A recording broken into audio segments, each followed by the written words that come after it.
In the past couple of days, as we headed into this conversation about kids not being able to be placed at high schools, not yet anyway. Loads of applications have been handed in and lots of rejection, it seems. In some cases, parents applying to up to 9 different high schools, all of whom have said no. What happens beyond that? I've got Bronagh Hammond, who speaks on behalf of the Western Cape Education Department on the line. Morning, Bronagh. Good morning, Aidan. Good morning to your listeners. I'm sure loads of parents have escalated their concerns to you and all of the district offices. What's the advice and what's the plan of action for them?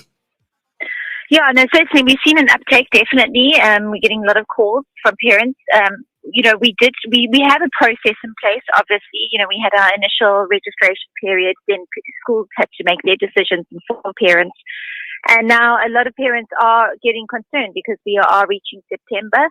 But there is still a process in place. We have written to schools in the past few weeks saying to them, please can you ensure that anyone that has withdrawn an application because they've been accepted to more than one school and have taken an offer somewhere else, that place needs to be filled and that they need to get their waiting lists in order, contact those parents, and fill those places. So that is the process that is happening now.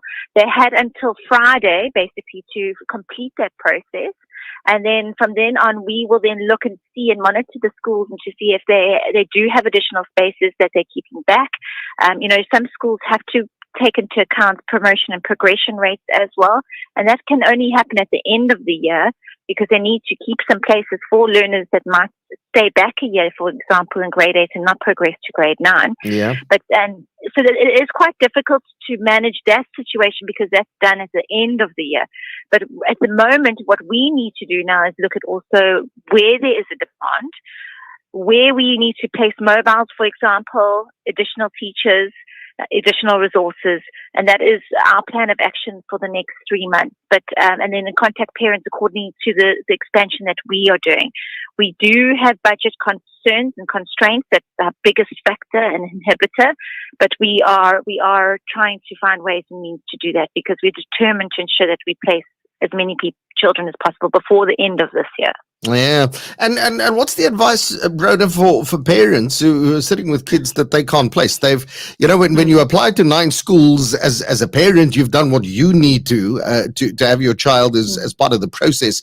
When you get 9 rejection letters, it seems as if every door has just been closed in your face. And maybe that's a less than common example, but it's a genuine example of somebody who's reached out to us. What's the advice to parents right now? What should they be doing? You can't really sit back till the end of the year waiting for some school to say yes to you.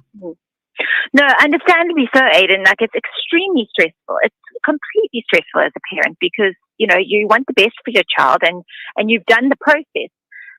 But our schools are full, and that's the truth. We've seen 18,000 on average every year learners coming from other provinces into the Western Cape, and we don't have the funds to first of all build the schools required for 18,000 learners. So we can't keep up with the demand, and that would actually require the building of 18 schools per year. Plus, then you need additional resources and teachers, and we really are struggling. We've not been, we've made it very clear. We've been very open and honest about that. That's the reality, and we've been saying this for a number of years now.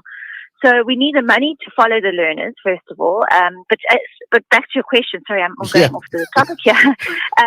Parents. So if you're a parent now, I suggest, and you, let's say, are in Mitchell's Plain, for example, that is Metro South District, you can go onto our website, go down to applications, and admissions, and you can then actually see who the people are responsible for admissions in Metro South. I would drop them an email, indicate that you had applied in the online admission process or even at the school during the initial registration process, and that you weren't accepted to any schools, so that we can just put you on our database to ensure that you are flagged, for example, that a child needs a place. We will find those places for the learners, but I would advise parents to do that. All right. Okay. Some solid advice. It's early days in that process yet, as you heard us say. Bronagh Hammond speaks on behalf of the Western Cape Education Department. Bronagh, I'm sure you and I are going to chat about this issue in the coming weeks and months. So looking forward to these ongoing discussions. All right. Sure, no problem, Aidan. Thank you. Top class. Listen, we're not going to solve it with just one phone call or one discussion, which is why we have a series of them lined up in the coming weeks. Maybe that answers some of your questions. Maybe you feel a little bit better about the process. Maybe you now understand that yours is not an isolated case. Part of the reason that we have these discussions in the first place. All right.